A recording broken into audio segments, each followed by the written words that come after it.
Welcome back. So I watched Raw. We got 3 matches and kind of a match, which I'll talk about when I get there. My God, there's a lot of talking on Raw now. Like, just so much talking. And like, I know people are gonna say, well, they're building up this pay per view and that pay per. Look, if Raw and SmackDown are just going to be shows where we build up what's going to happen elsewhere, what's the point of having Raw and SmackDown? So, it's from Green Bay, Wisconsin, which was brought up a few times. You know, all that fun stuff. You got to pick on the local sports team, being the Packers. Liv and Dom, we're in a very ad-covered ring. The ring is so covered in ads, it is ridiculous. I will agree with people. And it feels like there's just advertising on way too many things right now in wrestling. So Liv wants a title match. I wrote tile. I'll change that. A tile rematch I put. So title. A tile rematch is completely different. I would assume that's where you're putting down like, tile in the kitchen and you're trying to see who can do it the fastest. So title rematch with Io Sky. Io answers. Dom gets booed when he speaks. Io kicks Liv and Dom out of the ring. I don't know what's going to happen to the storyline. I'm guessing they're going to pivot because, as I'll talk about in a bit, Liv got hurt tonight. She's not going to be back for a while. So they had the 4-way Queen of the Ring qualifier: Stephanie Vaquer, Ivy Nile, Asuka, and Raquel Rodriguez. I had figured Ivy Nile was in the match to eat the pin. I really figured Ivy would take the pin. I was wrong. The Devil's Kiss is so over. It is a weird move, and the more that you, personally, I think the more you see Stephanie Vaquer's Devil's Kiss move, the less impressive it is. And I know that sounds weird, but there's not a lot of impact. You can see that like their hands are doing the impact. Anyways, Rhea stops Raquel from pinning Vaquer, and she gives Raquel the her finisher. And this is the thing I don't like with 4-way matches either. No DQ. Why? Like, just because there's more than 2 wrestlers in a match, it becomes no DQ. But I don't understand why. I don't get it. So Asuka ends up pinning Raquel. So we get Alexa Bliss versus Asuka in a semi-final match on Friday Night SmackDown. So that should be a fun match. Pretty sure we've seen them feud with each other before. So, yeah, it should be fun. Kathy Kelly then interviews Asuka, kind of, sort of. Asuka just like, nobody's ready for Asuka. You know, the old catchphrase. We had a recap of Gunther's title win. And I think it's safe to say that what's going on right now, it does seem like Jay's position on the card is going to slowly drop. It just feels like that's going to be the case. New Day came out. I thought Xavier Woods was dressed up like Upgrade. If you've seen the movie Idiocracy, you would know who Upgrade is. 2 Ds for a double dose of the pimping. Also understanding that the Godfather was apparently in a car accident, the wrestler who was once the Godfather in WWE, so all the best to him. And if that's what that was a tribute to him, then good on Xavier for that. But yeah, they came out and just insulted all the tag teams, and that was it. Then they have a Judgment Day segment. Raquel wasn't cleared to help Liv. What's interesting with this is, of course, then Liv gets hurt. So you could shoehorn this into the storyline, depending on the severity of the injury to Liv Morgan. You could absolutely shoehorn this in. Gunther had some ring promo time. Out comes Goldberg. Goldberg was very sweaty, kind of out of breath when he got in the ring. I have concerns. I have concerns about a wrestler who's 58 years of age. When he gets in the ring, he is that sweaty. I know that Gunther is a really good wrestler. I am sure that he will not injure Bill Goldberg. I don't know with Goldberg being 58 years of age if he can go in a match like this. I hope so. I hope I'm wrong, but I don't anticipate a 5-star match here.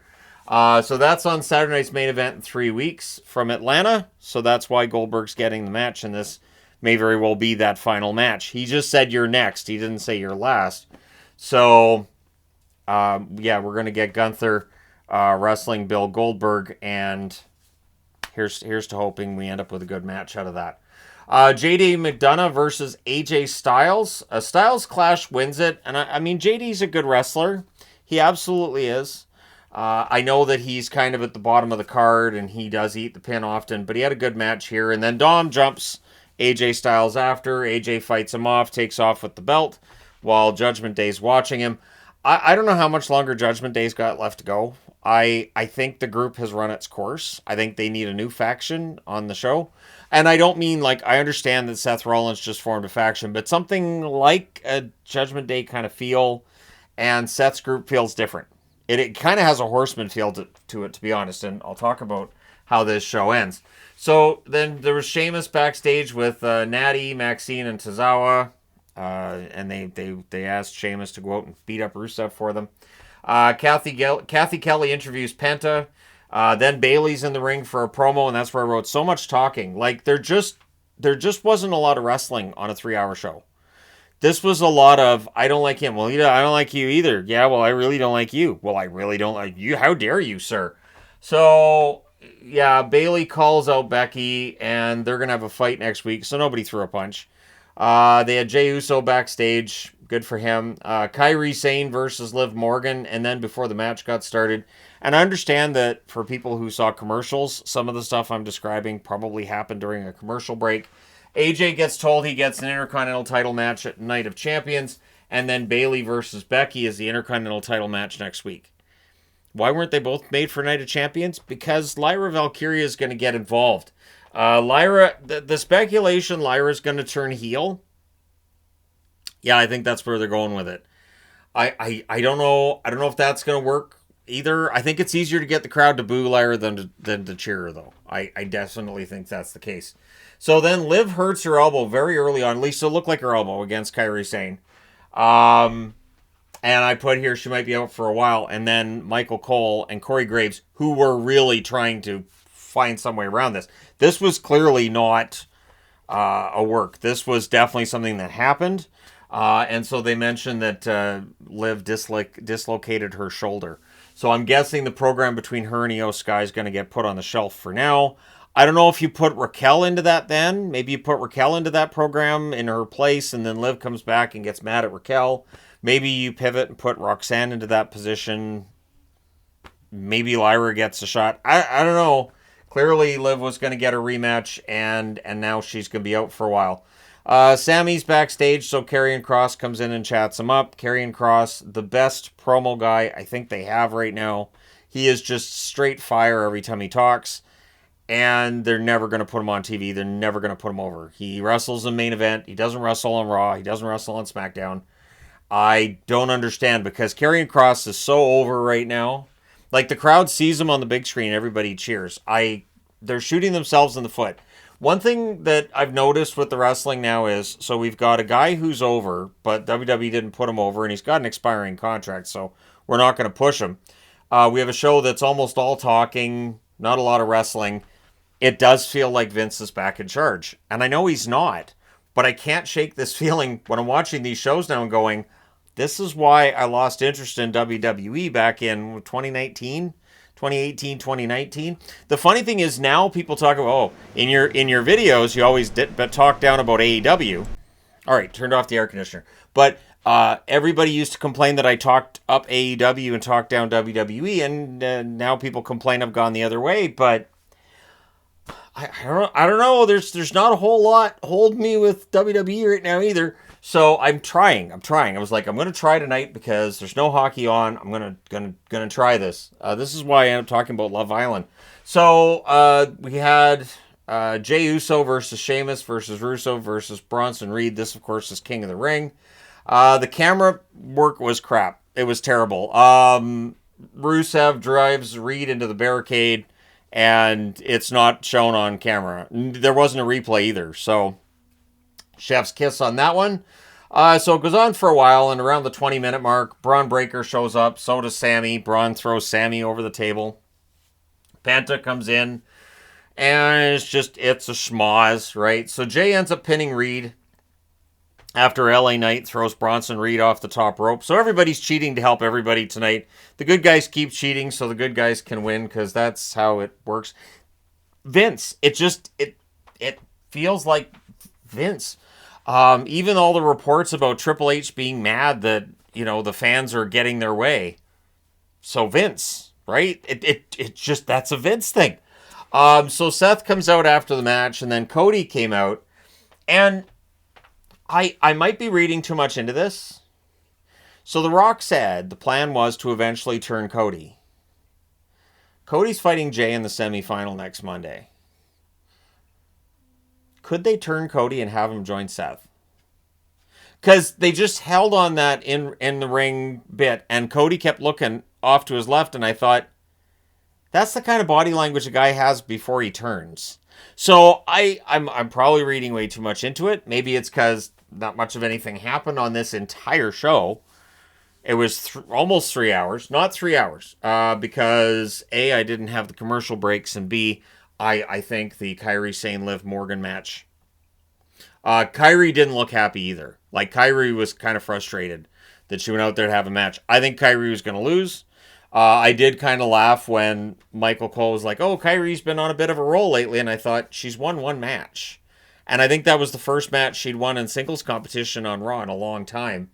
But then they announced Kairi as the winner, and she was all excited and jumped around. But I don't think that was legit. I think she was frustrated that the match ended so quickly with an injury. Probably very concerned about Liv. But since Liv is a heel, she can't really portray that in the ring, right? So she has to just kind of, be frustrated with the whole thing. Hopefully Liv's okay. Hopefully there are different levels of separation of the shoulder. There are differing time frames about when somebody can come back and wrestle. But yeah, Liv getting hurt, that's really going to, take its toll on the women's division a little bit. And yeah, we'll see how everything turns out. But it definitely threw the show off. I don't know if I'm going to watch next week. I'm going to be completely transparent. I don't know if I'm going to watch next week. I don't think there was anything on this show that I said, I need to see how this turns out next week. And wrestling's supposed to work that way, since it's a male soap opera, right? You're supposed to be invested in these characters so that you can't wait to see what's going to happen next week. And WWE had me at that level for a while, and it's kind of dropped away. I don't know how else to put it. It's just, it's not all that interesting to me, a lot of the stuff that's going on. And there's way too much bloody talking. Like, I was going to color code, like, stuff going on. Oh, look at that. I wiped up. I better make sure I get this in this take because I just took off some of the ink. But I was going to color code stuff, and then I thought, heck with it. It's not wrestling. It's not, the wrestling matches are barely anything at all, so if I had to grade this out of 5 stars, I'd say 2. I'd give it 2. I'd give a star for the women's Queen of the Ring and a star for the men's King of the Ring, and the rest of the show was just kind of meh. Just kind of meh. Even AJ Styles going after the Intercontinental title from Dom. I'm not excited, and I should be. I'm not. And I don't know what it is, but it doesn't have that same level of, I don't know how to put it. There's that level of interest, that level of excitement, that level of, you can't wait to see what's next, that every show goes through it. So it's not a surprise to me wrestling goes through it. Like every TV show, you're going to have bad seasons and good seasons. And maybe right now we're just in the midst of kind of a meh season from WWE. But let me know your thoughts. Hit like and subscribe if you haven't done so already. I would say that if you have a 3-hour show and you have 4 matches scheduled for it, and one of them is JD McDonough versus AJ Styles, I don't know that this show's going to do really good numbers. Like I said, JD McDonough is a good wrestler. AJ Styles is an excellent wrestler, future Hall of Famer. But that's not really a matchup people will be, I can't wait to see this. Even if it is part of a storyline that Dom's running away. But Judgment Day's not what it used to be. So, at any rate, let me know your thoughts. Hit like and subscribe if you haven't done so already. Thank you guys so much for all your support as always. I will talk to you again soon.